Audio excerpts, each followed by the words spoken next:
Hello नमस्ते, I am Deepali Goyal. स्वागत करती हूँ आप सभी का साइंस मैजिक पर। तो स्टूडेंट्स, आज की क्लास में हम पढ़ने वाले हैं ब्लड ग्रुप का एक बहुत इंपॉर्टेंट टॉपिक। अभी तक हम पढ़ चुके हैं कि भाई ब्लड ग्रुप क्या होते हैं, ब्लड ग्रुप कितने टाइप्स के होते हैं, ब्लड ग्रुप किसने खोजे, ब्लड की आरबीसी में एंटीजन पाए जाते हैं, ब्लड की डब्ल्यूबीसी में एंटीबॉडी यानी प्रतिरक्षी पाए जाते हैं। लास्ट वीडियो को हमने खत्म किया था एक बात पर कि जिस ब्लड में जो एंटीजन है वही एंटीबॉडी कभी नहीं होगी। समझ में आया? कुछ नहीं आया? यानी कि अगर आपकी बॉडी में ए एंटीजन है यानी कि आपका ब्लड ग्रुप क्या होगा? ए होगा। अगर आपकी बॉडी में ए एंटीजन है और आपका ब्लड ग्रुप ए है तो आपकी बॉडी में कभी भी ए एंटीबॉडी नहीं हो सकती। यानी जो एंटीजन है वही एंटीबॉडी नहीं हो सकती, एंटीबॉडी हमेशा दूसरी होगी। और आज हम यही पढ़ने वाले हैं कि ऐसा क्यों है कि जो एंटीजन है वो एंटीबॉडी नहीं हो सकती। तो शुरू करते हैं एक सिंपल एक पर्सन का ब्लड लेकर। ठीक है, एक पर्सन का ब्लड लिया जिसका ब्लड ग्रुप था ए। ए ब्लड ग्रुप का मतलब आप जानते हैं कि उसकी आरबीसी के ऊपर क्या होगी? ए नाम की एंटीजन, कुछ इस टाइप से। इतनी बात आप जानते हैं, सारे नहीं बना रही हूँ, कई होते हैं, एक मान लीजिए। ये क्या है? एंटीजन। ये क्या है? प्रतिजन। यानी कि ये है एंटीजन किसकी? एक पर्सन की जिसका ब्लड ग्रुप है ए। अब क्या होगा स्टूडेंट्स? एंटीजन कौन सा है? एंटीजन है ए, एंटीजन ए। अब आप जानते हो कि इस ब्लड में डब्ल्यूबीसी तो होंगी, तो मैंने बना दी डब्ल्यूबीसी। और आप ये भी जानते हो कि डब्ल्यूबीसी पे या तो ए प्रतिजन होगा, प्रतिरक्षी होगा, या फिर डब्ल्यूबीसी पे बी प्रतिरक्षी होगा। ठीक है, क्लियरली समझ में आ रहा है ना? बी और ए में शेप ये आएगा बी। ठीक है, और ए क्या है? ये वाला। क्या बोला मैंने? एक पर्सन जिसके ब्लड में ए नाम का प्रतिजन है उसकी बॉडी में डब्ल्यूबीसी जो है वो या तो बी प्रतिरक्षी वाली होगी। कौन सी होगी? बी एंटीबॉडी वाली, या होगी ए एंटीबॉडी वाली। यही केस हो सकता है ना, और तो कुछ नहीं हो सकता। अब देखिए, बहुत ध्यान से समझिए। आपके पास ये क्या है? प्रतिजन। ये क्या है? प्रतिजन। ठीक है, अब मुझे बताइए, अगर मैं इसको कवर करना चाहूं एक एंटीबॉडी से, ए एंटीबॉडी से, तो ये हो गया कवर। यानी कि देखो, जैसे ताले में चाबी डालते हैं तो चाबी उसमें डल जाती है, अगर वो उसी ताले की चाबी हो तो, और किसी ताले की होगी तो नहीं डलेगी। बस बिल्कुल वही सिस्टम है। देखो, इस ए एंटीजन के ऊपर ये तो डल जाएगा, लेकिन इसी ए एंटीजन के ऊपर अगर मैं बी एंटीबॉडी डालूं तो वो फिट नहीं होगा। यानी स्टूडेंट्स, आप समझ रहे हो कि अगर इस ब्लड ग्रुप वाले पर्सन में, इस एंटीजन वाले पर्सन में ये वाली एंटीबॉडी होती है, ये वाली, तो क्या होगा? कुछ ये होगा, कुछ ये होगा। यानी कि ये क्या है? आरबीसी। ये क्या है? उसके ऊपर पड़ी ए एंटीजन। और क्या होगा? डब्ल्यूबीसी के ऊपर जो एंटीबॉडी है दोनों जुड़ गए। यानी इसी पर्सन, एक पर्सन का ब्लड में जो लाल रक्त कोशिका है, जो श्वेत रक्त कोशिका है, वो आपस में क्या कर गए हैं? जुड़ गए हैं। और रक्त का काम होता है बहना। अब ये रक्त बह नहीं पाएगा, ये रक्त जुड़ गया है, तो इंसान मर जाएगा।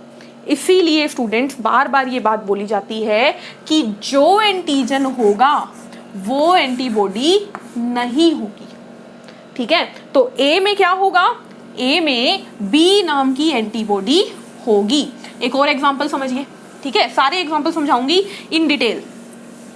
अब मैंने क्या किया, एक पर्सन है जिसकी आरबीसी के ऊपर बी नाम की एंटीजन है। ठीक है, बी है ये एंटीजन। अब इस पर्सन के अंदर आप जानते हो कि ये मैंने डब्ल्यूबीसी बना दी, या तो ये होगी या ये होगी। अब आप ये जानते हो कि अगर इसमें बी प्रतिरक्षी हुआ तो क्या हो जाएगा? तो ये हो जाएगा। वापिस से डब्ल्यूबीसी और आरबीसी क्लम्प कर जाएंगे, यानी ब्लड का थक्का जम जाएगा, क्लोटिंग हो जाएगी, जिसे जनरली बोलते हैं क्लम्पिंग हो जाएगी।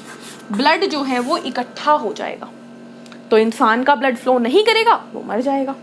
इसीलिए स्टूडेंट्स, बार बार ये बात मैं क्या बोल रही हूं कि जो एंटीजन वो एंटीबॉडी कभी नहीं। अब देखो, एक इंसान है जिसकी आरबीसी पे ये भी है और ये भी है, यानी कि ब्लड ग्रुप है ए बी और इसके अंदर ए एंटीजन भी है और बी एंटीजन भी है। तो अब स्टूडेंट या तो इसमें ये एंटीबॉडी होगा यानी बी होगा, या फिर ए एंटीबॉडी होगा, या फिर स्टूडेंट क्या हो सकता है कि कोई एंटीबॉडी ना हो। तो देखो अगर ये हुआ तो भी क्लम्पिंग हो जाएगी, गलत हो गया क्योंकि ये इसमें फंस जाएगा। ये हुआ तो भी क्लम्पिंग हो जाएगी, ये भी नहीं हो सकता। तो जिस इंसान का ब्लड ग्रुप ए बी है उसके अंदर कोई प्रतिरक्षी नहीं होता। अब अगर मैं बात करूं बचा कौन सा, एक ब्लड ग्रुप जिसे बोलेंगे ब्लड ग्रुप ओ, उसकी बात ले लेते हैं।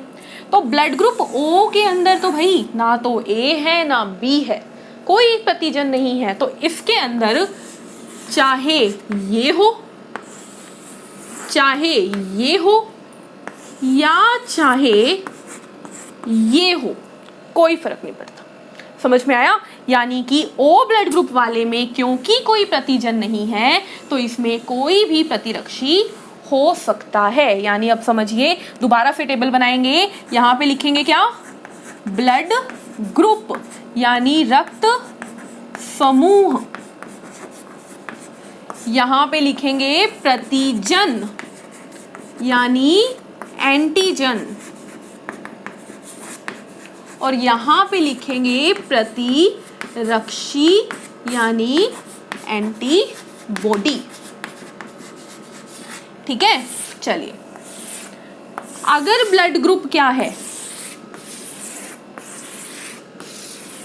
अगर ब्लड ग्रुप ए है तो एंटीजन क्या होगा, ए, और एंटीबॉडी क्या होगा, ए नहीं हो सकता तो बचा कौन सा, बी।